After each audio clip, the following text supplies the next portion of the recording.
Halo guys, jadi di sini kami ingin mewawancarai salah satu tempat nongki mahasiswa UIN Bukit Tinggi. Siapa sih yang nggak tahu Warkop Sarjana yang ada di UIN Bukit Tinggi ini?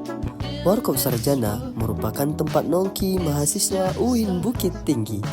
Di sini fasilitasnya itu lengkap banget dan tempatnya nyaman loh. Selain nyaman dan lengkap, di sini menyediakan berbagai macam jenis minuman dan makanan. Warkop Sarjana ini lokasinya itu di dekat gerbang UIN Bukit Tinggi. Nah, kebetulan nih guys, Warkop Sarjana lagi rame nih mahasiswa-mahasiswa UIN Bukit Tinggi yang lagi ngerjain tugas. Kalau gitu, mari kita wawancarai salah satu mahasiswanya. Let's go! Oke guys, jadi kita udah bersama kakaknya. Atas nama siapa kak? Atas nama Siti Nuraisa. Hai Kak Siti Nuraisa, kenapa sih Warkop Sarjana ini menjadi salah satu pilihan kakak untuk tempat nongki? Karena dia tempatnya nyaman, bersih dan leluasa untuk umum.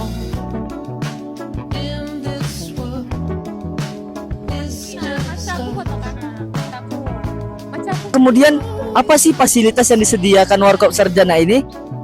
Wifi sudah pasti lancar, lalu ada mejanya bersih, disediakan langsung, lalu tempatnya pun juga bersih.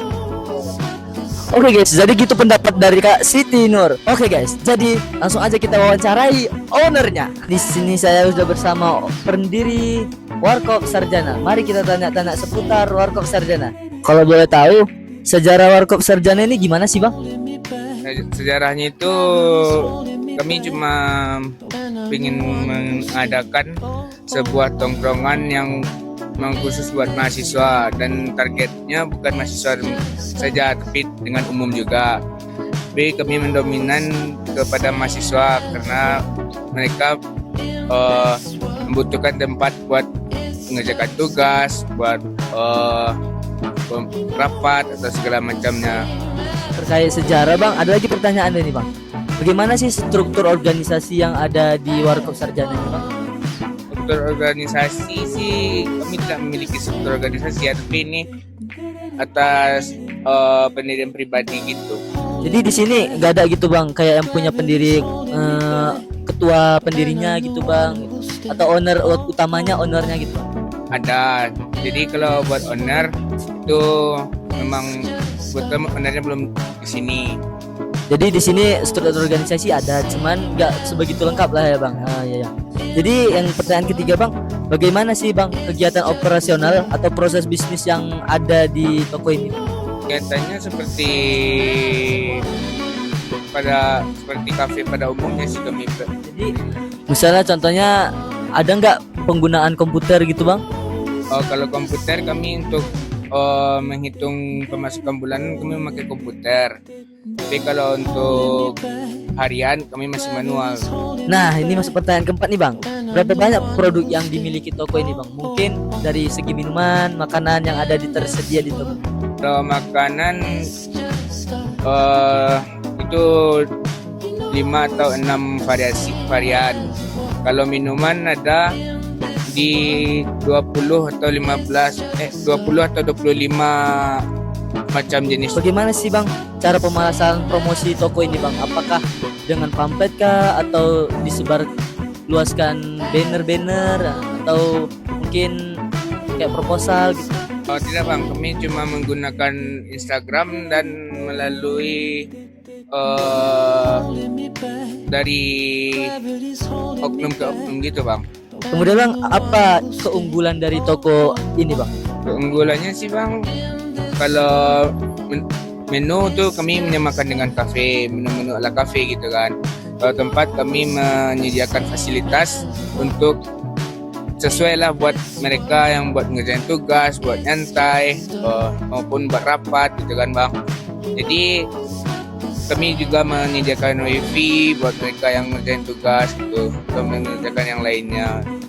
Berarti kesimpulan bisa lengkap ya lah ya bang kalau fasilitas ya bang. Kelemahan dari toko ini bang? Ya kelemahannya kalau dari jalan raya tidak begitu terlihat, dan terhalang juga oleh pagar masuk ke wilayah kampus. Dan satu lagi, kalau nggak masuk ke gerbang kampus dari luar juga susah dilihat sih. Itu aja kelemahannya bang. Kalau dari segi kelemahan minuman atau kesusahan abang sendiri ada nggak kira-kira yang terlihat gitu bang? Alhamdulillahnya sih bang sejauh ini belum ada sih bang. Masalah minuman belum ada terlihat kelemahan. Apa peluang yang bisa diambil dari pasar toko ini bang? Peluang kedepannya contohnya apakah ada pendirian toko baru atau usaha baru di luar kampus ini?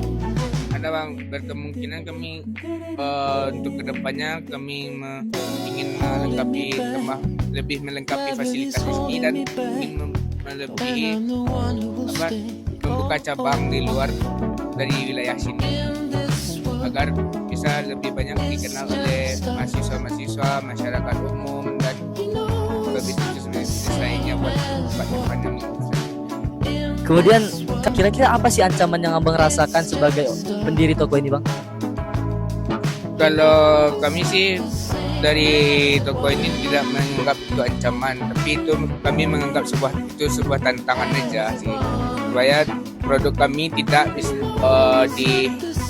bisa dikontaminasi atau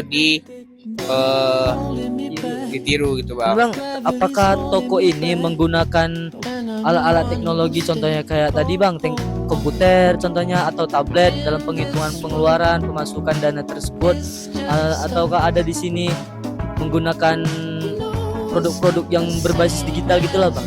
Ada nggak kira-kira bang? Sejauh ini tidak sih bang, kami cuma paling yang produk digital kami gunakan untuk keuangan komputer dan timbangan digital buat ngeracik kopinya saja bang. Untuk mengukur berapa besaran kopi tersebut ya bang? Berapa takaran kopinya aja bang. Nah bang, kemudian struktur jaringan pemasukan lah bang, kayak yang ada dalam perusahaan, apakah ada pendanaan dari luar bang? Contohnya atau investor yang memasukkan dana ke sini untuk investasi mereka gitu bang? Tidak ada bang. Oh berarti ini pure dari dompet orang abang sendiri ya bang, dari dana orang. Ya. Saya pertanyaan dari pribadi saya ya bang, mungkin apa yang bisa bang simpulkan untuk memajukan tempat ini bang? Yang bisa saya simpulkan itu lebih mencukupi fasilitasnya lagi dan menambah cabang sih. Itu pun masih dipikirkan secara matang dulu bang. Ya, nanti kalau nggak dipikirkan secara matang bisa jadi nanti ada trouble gitu kan. Trouble ini masih pasti ada. Jadi menghindari itu kami antisipasi dari awal dulu bang. Berarti di sini mengantisipasi ancaman-ancaman yang datang yang bisa mengganggu perusahaan ini lah ya bang, berjalan proses operasional mungkin pendanaan mungkin gitu ya bang. Nah mungkin segitu aja bang wawancara kami. Mungkin dari abangnya mungkin masukan yang paling berkesan lah untuk usaha-usaha lainnya biar mereka ikut berkembang bersama orang abang. Intinya sih konsisten dalam apapun kondisinya ya bang, dan tetap semangat maupun apapun yang terjadi dan mengualitaskan cita rasa semua menu dari kami. Itu aja bang. Jadi di sini lebih menekankan rasa ya bang, Rasa dan kenyamanan. rasa dan kenyamanan mahasiswa biar terus datang ke sini ya bang. Mungkin gitu aja bang dari saya wawancara. Terima kasih kepada abangnya. Atas nama siapa tadi bang? Valentino bang. Bang Valentino, terima kasih bang telah mengambil waktunya. Mungkin segitu aja wawancara dari pendiri owner Warkop Sarjana. Oke guys, jadi segitu aja vlog kita hari ini. See you.